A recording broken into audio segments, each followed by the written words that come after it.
The world says Julian Zhou is aloof and detached, yet he chased after me like a devoted dog for 10 years. Until the day I was pushed into a sea of flames. He didn't hesitate to abandon his billions and follow me. Given a second chance at life, I decided to stop being the cruel woman who kept him dangling and to wholeheartedly cherish him instead. Unfortunately, it seems he's been reborn too. Vivian Lin, are you planning to train me like a dog again, just like in our past life? He backed me into a corner, forcing me to sign the divorce agreement. He swore he would never want me again in this lifetime. Never again. When I was 11, someone brutally broke 5 of my fingers. From that moment on, I vowed to rise to the very top of this world, by any means necessary, no matter the cost. Later, I committed many misdeeds, and in the end, I was pushed into the fire as revenge. As the flames engulfed me, my mind went blank, but then a figure in white burst into view, holding me tightly against him. It was Julian Zhou, my husband, the man who loved me desperately, whose life was flawless except for his obsession with me. As we turned to ashes together, I thought to myself, if there's a next life, I swear I'll give him my heart and soul, treating only him with utmost sincerity. This is the divorce agreement. Sign it. The flickering lamplight tangled my thoughts. The man standing opposite lowered his eyes, hiding the coldness within them. Julian Zhou, don't be like this. I tried to grab his hand, veins throbbing. He pulled away swiftly. This was the first hour and 41 minutes of my rebirth. I suddenly felt an inexplicable sense of relief. Julian Zhou had finally realized I was the wicked woman who deceived him for money and emotions. He doesn't want me anymore. Sitting in the cake shop, I peered through the thin glass, watching 2 swaying figures in the teaching building across the street. Julian Zhou surely didn't know I was secretly watching him, seeing him solve problems for that girl who was nearly brushing against his sleeve. Yes, in this lifetime, Julian Zhou should finally know who is kind and who is innocent. Yet I still propped my chin and sent that girl a message. Chloe, how dare you seduce your brother-in-law? Chloe Lin is my younger sister. To be precise, she's the true heiress, while I'm the fake one. When I was 12, Mother Lin found me on a stormy day. Everyone thought it was a coincidence, but it wasn't. To ensure Mother Lin would find pitiful me in that rain, I deliberately broke my own leg. I wanted wealth, status above all, to never taste that bone. Deep humiliation again. Chloe Lin was brought back by the Lin family when she turned 16. She's forever kind, innocent, pure, what I had to shatter my bones to obtain. She gained without lifting a finger. I detest her. I resent that she never had to fall into the mud and taste suffering. I'm just that kind of vicious, wicked woman. That's why I endured endless hardships in my past life. Perhaps Chloe truly is as they described. She was like a goddess. And so, I have offended the divine. In this lifetime, even the only person who loved me has abandoned me. I curled up on the sofa, staring at the divorce agreement on the coffee table. Julian Zhou, are you coming back tonight? This message in my phone had gone unanswered for a full 4 hours. Julian had an aloof nature. His friends often joked he was an iceberg, but in my past life, I never felt that way. To me, he was my loyal dog. He'd come running at my scent, always nuzzling me, seizing my hand the moment it was free, let alone not replying. If I said one thing, he'd fire back 10 reminders. But now, a new message popped up. Thinking it was from him, I hurried to check, but it wasn't his. It was from Chloe Lin, a block of text with a photo attached. Sis, I didn't mean to seduce your brother-in-law. I just want to help you manage father's company. So Julian was only introducing me to some contacts. In the photo, the girl smiled sweetly, standing right beside him. They looked like a perfect match. I must have called Julian Zhou over a dozen times. He never answered, and eventually just blocked my number. Truth is, Julian Zhou never understood social niceties. He's purely an academic. In my past life, to snatch some shares of my father's company from Chloe Lin, I asked him to help me win over those pharmaceutical executives. He did it without a single complaint. I never stopped to consider that he was a prestigious university professor. So proud. How did he lower himself to beg favors from those people? I only remember one incident from that past life. I closed a deal, had too much to drink, and called him to pick me up. The private room was full of VIPs. I leaned against the sofa, watching that pale figure step closer, and went TSK, TSK, TSK, calling him over like he was a dog. A highly respected medical professor, a man who never lowered his head for anyone, publicly humiliated by my teasing. Back then, I must have felt so pleased with myself. Everyone thought he would storm out. But what did Julian Joe do then? He stepped closer to me, one pace at a time. Then, with utter naturalness, he knelt and took hold of my ankle, fastening the strap of my lifted heel. He looked up, his brow bone gentle like a mural's grace. It's getting colder tonight. Don't catch a chill. Vivi, Vivi. He always liked to call me that. But since my rebirth, he hadn't spoken it once. I'm a light sleeper, so I woke when he came home. I lay still, wondering what he'd do seeing me so unguarded. But nothing. He walked right past, not even bothering to drape a blanket over me. I sat up and flung the divorce agreement at his back. The man paused slightly, the line of his spine strikingly elegant. Don't damage it. If I have to draft it again, you'll get far less than this. In the faint moonlight, I sat watching him speak with eerie calm. A shadow lingered in his eyes, murky and coldly detached. I won't sign. I stared at him, unblinking. He seemed unsurprised, nodding calmly. Fine, let's take it to court then. Julian Joe, you fucking bastard. I lunged at him, clawing wildly, but he subdued me with effortless ease. Under the crescent moonlight, he pinned me down on the sofa. His hand gripped my throat, devoid of any tenderness. I bit into the fleshy part of his hand, but he showed no sign of pain. Yet, at some point, he abruptly released his hold. A gentle touch brushed across my cheek like a fleeting flame. So you can cry too. He left behind those words, cold and cryptic, abandoning me alone in the living room. I pressed my palms hard against my eyes, as if doing so could keep every tear from escaping. Don't leave me. That phrase, I had vowed at age 10 to never utter it again. I won't sign the divorce agreement. The next day, Julian Joe withdrew from all collaborations involving me. The Joe family held significant stakes in the medical industry, and he was a top-tier expert in the field. I admit, in my past life, I married him purely because it was advantageous. I know he doesn't want me anymore, but when I learned he transferred all projects to collaborate with Chloe Lynn instead, an inexplicable, dull ache still pierced my heart. Yet I also felt this was how it should be. In our previous life, he saw it clearly. Chloe Lynn was pure and innocent, unlike me, who habitually used dirty tricks to achieve my goals. But his withdrawal from our partnership sounded an alarm throughout the industry, and suddenly, I was left isolated and helpless. I decided to try winning over Julian Joe again. Julian Joe, are you on campus? I made some food at noon. Shall I bring it to you? I don't dare hope he still has feelings for me, but I truly wish he'd remember our past and not be too ruthless. Staring at my utterly silent phone, I felt my own audacity was staggering. After yesterday's fierce argument, when it came to survival,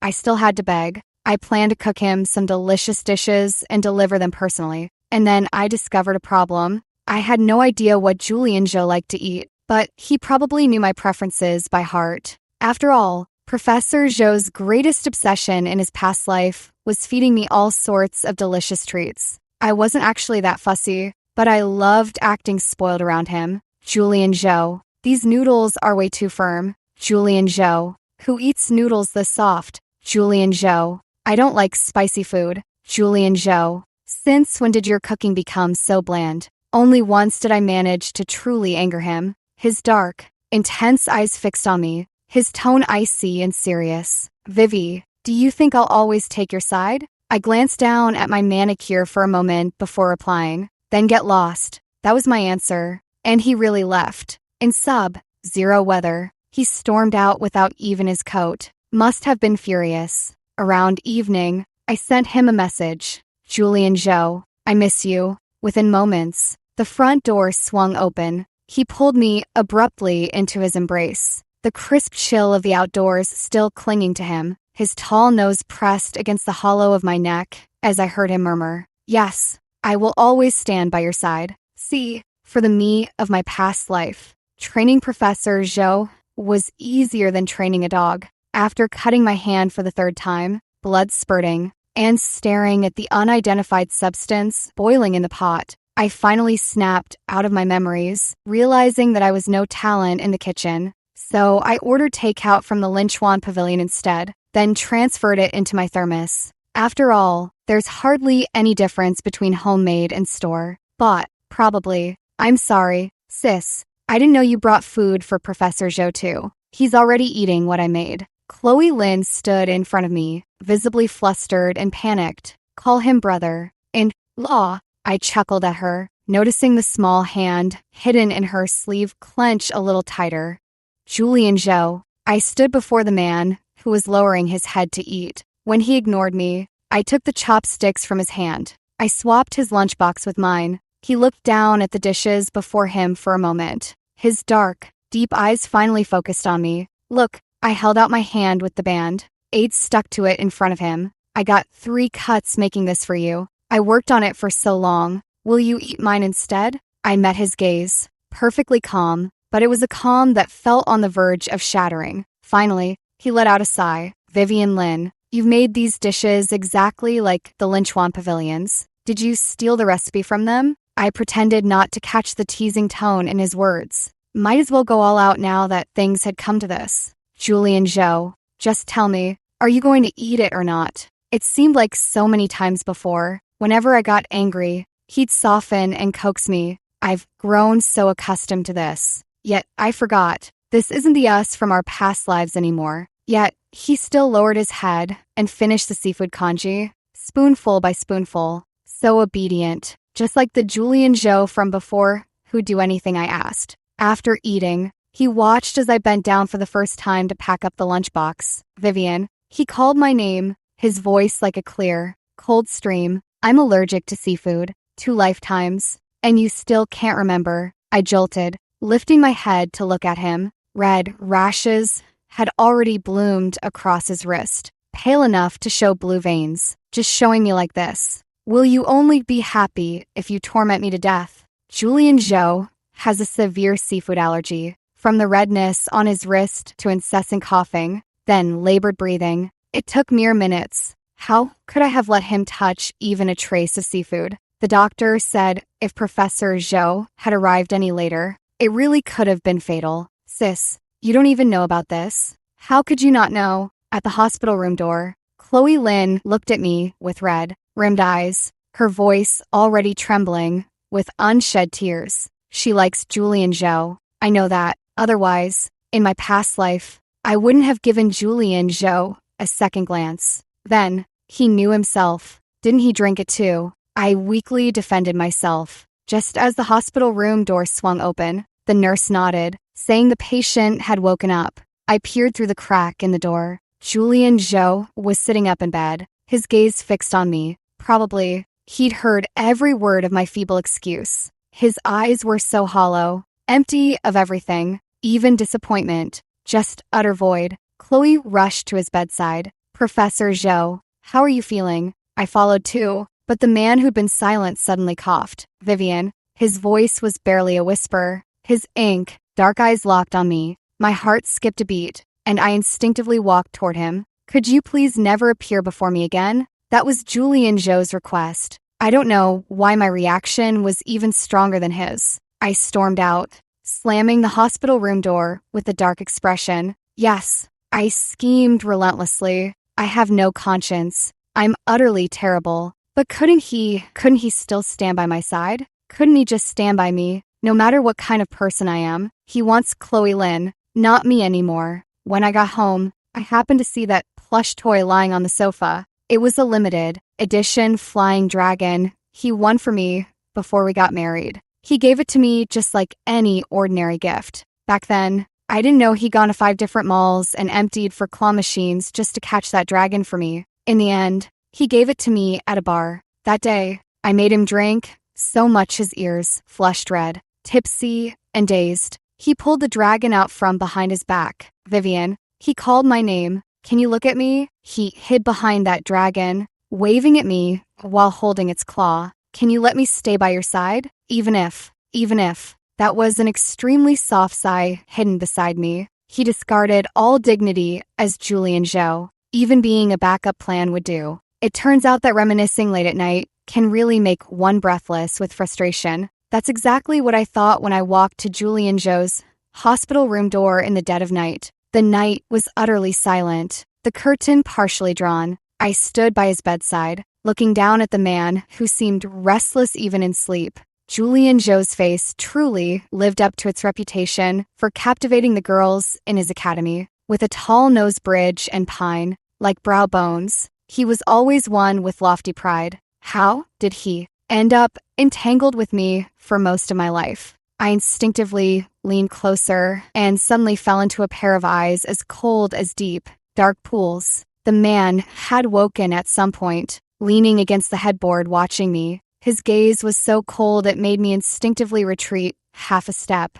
You, finally starting to hate me now, I sniffled. Somehow, in the hazy moonlight, I suddenly found myself curling my lips to utter the self-mocking remark to him. Surprised? He said this, enunciating each word with extreme clarity. Shouldn't I despise you? I felt a dark, sharp intensity magnifying around him. He sat up straight, with a seriousness that was heartbreaking. You're so selfish, so opportunistic, so fond of using underhanded tricks. Shouldn't I detest you, Vivian Lin? But so what, Julian Zhou? Is this fucking the first day you've known what kind of person I am? For some reason, tonight he easily ignited my temper. In the uneasy night, for the first time, I felt less than perfectly composed in front of him. I grabbed his collar, sensing his anger too, as the blue veins on his neck stood out starkly. What's wrong? You don't want me anymore? Or do you think someone like Chloe Lin is better? Is that why you're all lovey-dovey with her? Let me tell you, even if you divorce me, I won't let you have any happy future. If I can't have it, I'll destroy it. For someone like me, stuck in the mud, unable to bear seeing any dazzling light, I won't let them reach so-called happy endings. I bare my fangs at him with practiced ease, but met his clear, composed eyes. Leaning against the bed, he lifted one corner of his lips and looked at me calmly. Juan, when did you become so agitated, so easily provoked? You've lost. I abruptly released my grip on his collar. Right, what am I doing? Not only exposing my weaknesses, but if I want to find a way through this current crisis now, the optimal solution was to please the man before me. In my past life, this was something I excelled at, but as I looked at the man leisurely watching me at this moment, my throat felt clogged, rendering me speechless. After a long pause, the words please were swallowed back down, replaced with, fine, just wait, Julian Zhou, I can manage without you. And also, I won't lose, must not lose, and absolutely cannot lose. I strode out of the hospital room in my high heels. Burning bridges with Julian Zhou meant voluntarily cutting off this connection. By any measure, it was an utterly unwise plan, but I no longer wished to bow my head to him. It was you who abandoned everything to accompany me to hell in our past life. You who never let go of me. You endured my duplicity and to face nature for so very long, and I had already resolved to treat you well. I had already come to see you as family. Why then? I stared at my reflection in the elevator mirror. Good thing I walked away fast. He couldn't see my red-rimmed eyes. Why tell me only now? You've sobered up. It felt like being thrown back into the mud. Julian Zhou's departure set off a chain reaction. Everything began replaying just like it did in my past life. Chloe Lin slowly won everyone over, while I became the despised villainess. The only difference was that Julian Zhou, who'd stayed by my side before, was gone too. Miss Lin, you really hold your liquor well. A middle-aged man with a beer belly reeking of alcohol leaned in close. I struggled hard to suppress the urge to pour my drink over his balding head. This partnership is crucial. My father's already starting to lose faith in me. He's considering grooming Chloe Lin instead. Over the years, I've made too many enemies clawing my way up. And what fate awaits a powerless adopted daughter like me in the end? It might just be a swift kick back to the mud pit I came from. You flatter me, Mr. Wong. I brushed aside the hair on my forehead, and the man stared at me, utterly captivated. But whenever the topic of collaboration came up, he'd smoothly change the subject and seize the chance to pour me more drinks. A true old fox indeed. The discomfort from the alcohol hammered at my nerves, and I squinted my eyes, downing another glass amid the crowd's rowdy cheers, when suddenly a sharp, poised figure barged into my line of sight. The private room door swung open. Ah, Professor Zhou, you finally arrived. The older man, who'd just been dismissive and leering at me, instantly switched his demeanor, and this was the first time I'd seen Julian Zhou again in 3 months. He still resembled an untainted white lotus, as if nothing in this world could ever soil him. Mr. Wong, the man, gave a slight nod. I've come this time to introduce one of my students to you. As the words fell, I saw Chloe Lin timidly peek out from behind Julian Zhou. Now, I finally understood what Mr. Wong had been hesitating about earlier. If his pharmaceutical company could secure a connection with Julian Zhou, its market value could potentially double in the future.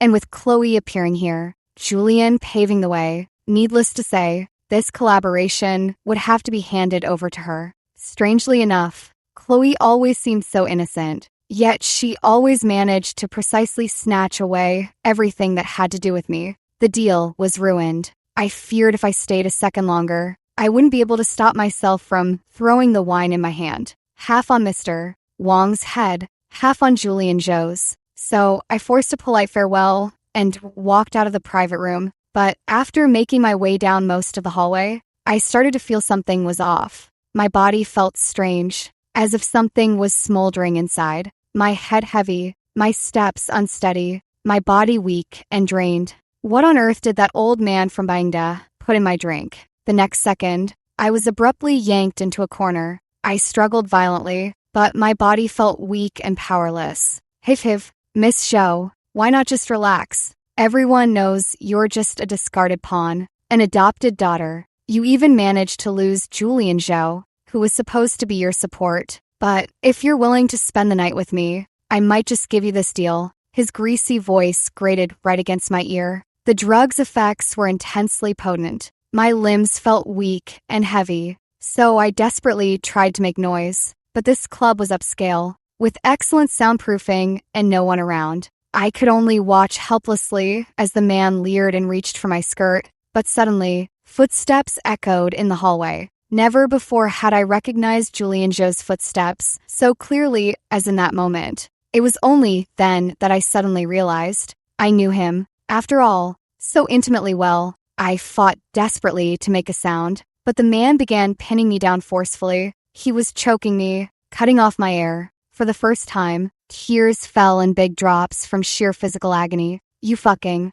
I heard the man panning threats low in my ear. Finally, as the footsteps faded, I made an ill-timed noise. The footsteps halted, turning toward us. I struggled desperately to break free, screaming silently, screaming, Julian Zhou, get the fuck over here. I'm about to die. But whether out of rage or something else, the fingers around my throat dug in harder. My heart raced wildly just as the footsteps were about to stop beside us. A timid, sweet voice suddenly came from down the hall. Professor Zhou, there are so many people in the room. I'm really scared alone. Could you come keep me company? Don't go to such a dark place. The footsteps abruptly stopped. My heart sank into an endless abyss of darkness. The next second, I was abruptly pulled out of the dimly lit corridor. A man's agonized scream suddenly pierced the air beside me. It seemed Julian Zhou had indeed trained in combat for years. But I was still startled when that man went flying. Then, I fell into an embrace that felt distant, not warm. Julian Zhou. He took off his jacket and draped it over my disheveled clothes. The turmoil inside me surged uncontrollably at his brief touch. For some reason, I desperately resisted letting things escalate further, struggling to break free from his hold. But he only tightened his grip. My throat felt thick and sweet. rendering me voiceless. More people gradually emerged from the private room, and then I caught sight of Chloe Lynn's tearful, reddened eyes full of grievance. My consciousness faded into a deep, murky haze. I was jolted awake by the cold. The shower head in the bathroom kept drenching me with water, far colder than my body temperature. The man watching me with downcast eyes seemed lost in thought. Give me my clothes. I'm leaving. I tried to stand, but found my limbs weak and heavy. When his hand touched me, it sent shivers through my body. I jerked my hand away from his. Truth is, in my past life, I always treated Julian Joe this way. My temper was spoiled by indulgence. His tolerance back, then let me run wild without consequences. The drug mister Wang gave you uses a novel compound. Are you sure you can walk out on your own? He looked down at me with an unreadable expression. My own field is pharmaceutical research. I know this drug's lingering effects and how to counter them. And now, the perfect antidote stands right before me. Had this been my past self, I'd have already wrapped myself around him. But now, I held back. A soft click of a belt buckle sounded suddenly in my ears. I shivered, and transparent droplets scattered lightly. He cupped the nape of my neck and kissed me. The antidote, taking process everyone skips, is omitted here.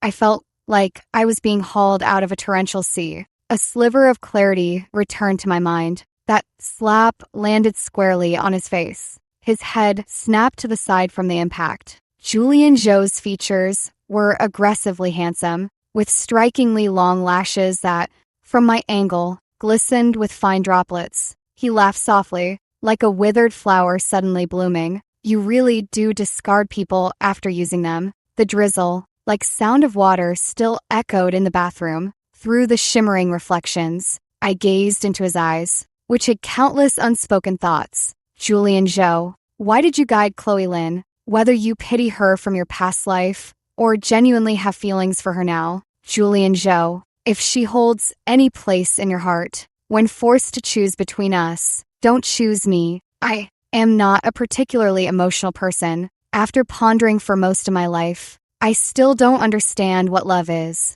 But I view everything the same way. I want it all, and I want the best. If he gets distracted, then he's just trash. It's not like I'm short on trash, Vivian. His eyes were shadowed by dark clouds, and I couldn't see through them. We've both been reborn into this life. You and I both know what the best path forward is, right? What is your rationality telling you not to repeat the mistakes of your past life? Then get lost. I splashed water toward him. He didn't dodge, just kept staring at me with those bleak eyes. Ahwan. He called my name, the syllables lingering on his lips, worn down by disappointment and resentment. It's not me repeating the same mistakes. It's you, stubbornly walking a dark path to the very end, refusing to repent even in death. Right? I froze there, my inner panic slowly amplifying. The man stood up. The world outside was so dark. Shrouded in his shadow, his gaze fell upon me,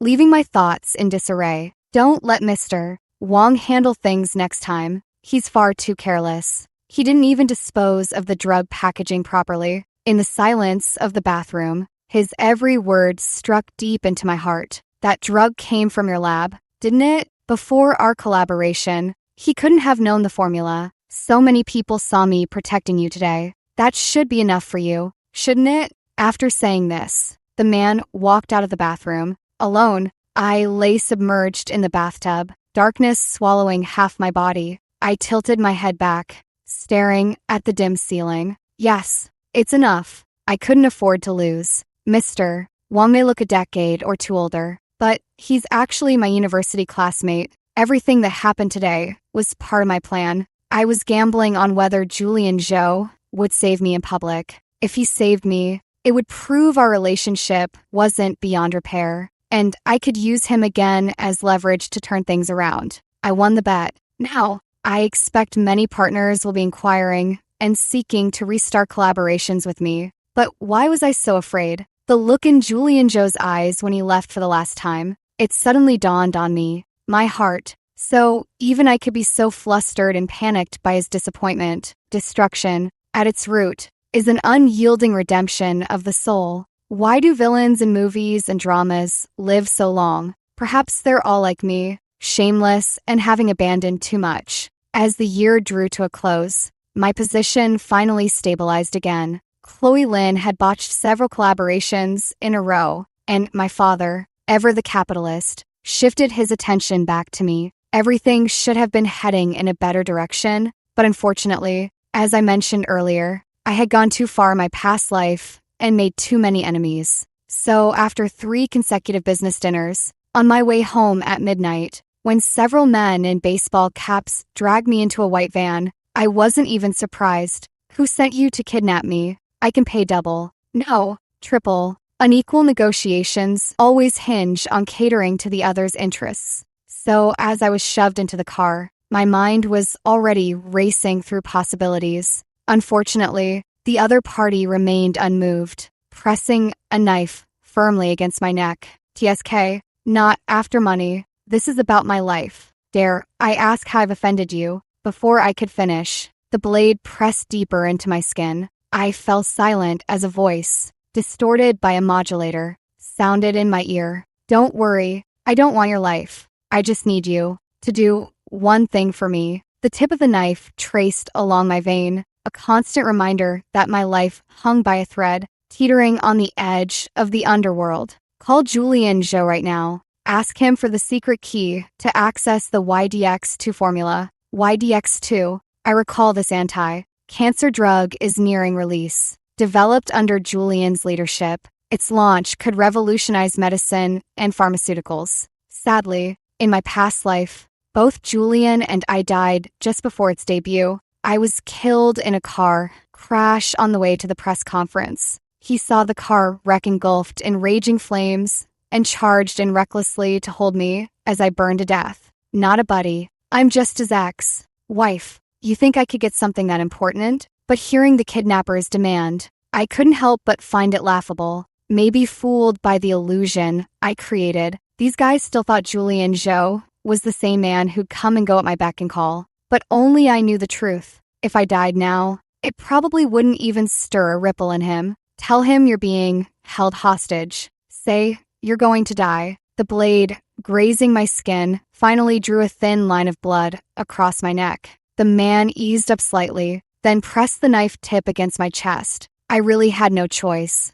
From his tone, he wasn't lying. If I couldn't get that secret key, I definitely wouldn't live through the night. But YDX2 was practically Julian Zhou's life's work, and those people probably wanted the formula to beat him to market. If I actually managed to get it, it would ruin Julian's entire life. Compared to Professor Zhou's brilliant and magnificent future, my insignificant life clearly calls for some self-sacrifice. Too bad. I told you, I'm a petty person. Just give me the phone. All I can say is I'll try my best. Okay? The person seemed quite satisfied with my compliance. Before the call connected, I took a moment to prepare. First, I needed just the right amount of a sob in my voice, then a slight tremble. I'd tell him, Julian Zhou, I'm dying. Please save me. He's always been a sucker for me showing weakness. That way, the chance of success would be at least 30,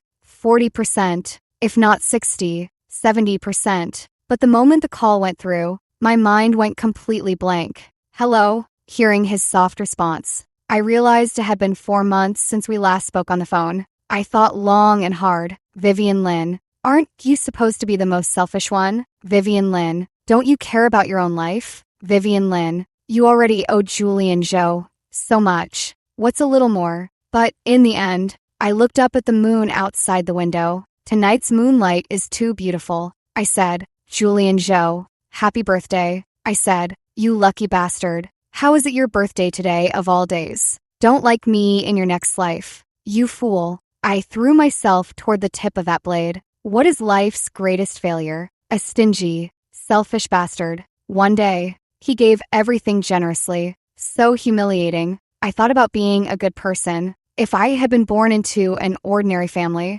with a father and a mother, if I hadn't been kicked by this person and shoved by that one since childhood, it's not that I didn't want to be good. It's that if I had lived until now, I couldn't possibly be a good person. But the definition of good is subjective, isn't it? I bankrupted a company, so its owner didn't have to suffer the pain of its collapse later. Am I not good? I'm fucking great, but I think Julian Joe is what society broadly considers a good person. After all, he's lived an upright life and never done a single dishonorable thing. So, when he pressed against me, all I could scream in my head was to destroy him. Destroy him. I couldn't destroy him. He was upright and honorable, worlds apart from me. I remember, one night, after we'd made things official, he rose from me. I suddenly hooked my arms around his neck, bringing us impossibly close. His breath brushed my face, his scorching gaze burning into me.